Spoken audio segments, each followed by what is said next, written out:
NHL by the Era, Gary Bettman, Southern Expansion, and Lockouts. In this episode of NHL by the Era, I talk about the Southern Expansion of the NHL, Gary Bettman, and the Lockouts. The 21-team era ended in 1990 when the league revealed ambitious plans to double league revenue from $400 million within a decade and bring the NHL to 28 franchises during that period. By 2000, the NHL had a total of 30 teams, meaning they added 9 teams within a span of a decade. The NHL quickly announced the addition of 3 new teams, the San Jose Sharks, who began play in the 1991-92 season, as well as the Ottawa Senators and Tampa Bay Lightning, who started playing during the 92-93 season the following season. On December 12, 1992, Gary Bettman was elected the first commissioner of the NHL. The owners had hired Bettman with the mandate of selling the game to the U.S. markets, ending labor unrest, completing expansion plans, and modernizing the views of the old guard within ownership ranks. When Bettman started as commissioner, the league had already expanded to 24 teams, and 2 more were set to be announced by the expansion committee. Led by Gary Bettman, the league focused on expansions and relocation efforts during the rest of the 1990s in the American South, working to expand the league's footprint across the country. The NHL Southward push continued in 1993 as the Minnesota North Stars moved to Dallas, Texas to become the Dallas Stars. The Mighty Ducks of Anaheim and Florida Panthers began play as the NHL's 25th and 26th franchises respectively during the 93-94 season.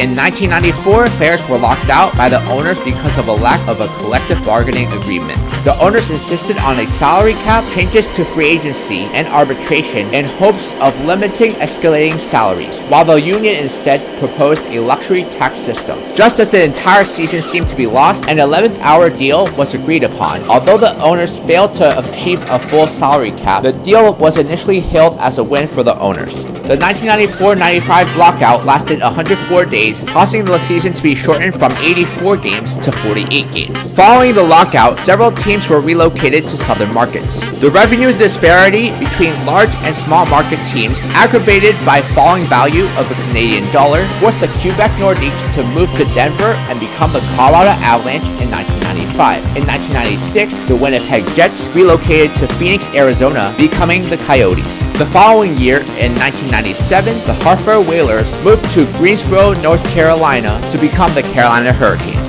The NHL continued upon its expansion into cities in the southern United States. In 1998, the Nashville Predators joined the NHL, then the Atlanta Thrashers joined the following year in 1999, bringing the total to 28 teams. In 2000, the NHL returned to Minnesota with the Wild, and the Blue Jackets were added to Columbus in Ohio, which boosted the total number of teams to 30. By 2004, the owners were claiming that players' salaries had grown far faster than revenue, which caused owners to lock the players out again for the entire 04-05 season. On February 16, 2005, Bettman announced the cancellation of the entire season. The two sides ultimately agreed upon a new CBA in early July. The deal featured a hard salary cap linked to a fixed percentage of league revenues and a 24% rollback on salaries. The relocation and expansion towards southern markets were heavily criticized by fans in Canada and the northern United States, lamenting the move away from traditional hockey markets. Critics have also accused Bettman of having an anti-Canadian agenda, citing the relocation of franchises in Quebec City and Winnipeg, and his apparent refusal to help stop it. Say what you want about Gary Bettman, he did exactly what he was brought on to do, which was to help grow the game in the US market and complete their expansion plans. Gary Bettman's tenure as commissioner of the NHL has been highly controversial, and he has drawn the ire of fans and players alike. Bettman was tasked with putting an end to the NHL's labor problems, but the league has locked out the players 3 times during his tenure, in 1994-95, in 2004-2005, and in 2012-2013. Despite the lockouts and his critics, Bettman has managed to promote and grow the game in the US more than the NHL did in the past 30 years combined.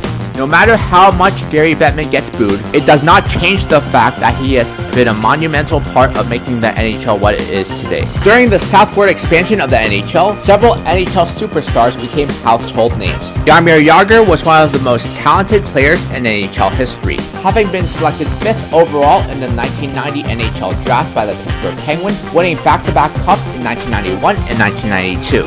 Individually, he won the Art Ross Trophy as the NHL's scoring champion 5 times, including 4 in a row, the Pearson Trophy 3 times, and the Hart Trophy once.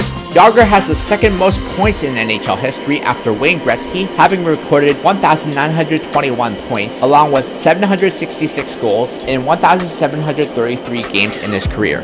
In the playoffs, Jágr has 78 goals and 201 points in 208 playoff games. Eric Lindros came into the NHL with as much hype as any prospect in the history of the sport, and after refusing to play for the Quebec Nordiques, he was traded to the Philadelphia Flyers. He was an exceptional power forward that averaged more than a point per game in his prime. However, his hard-nosed style caused him to miss significant time due to many problems with concussions.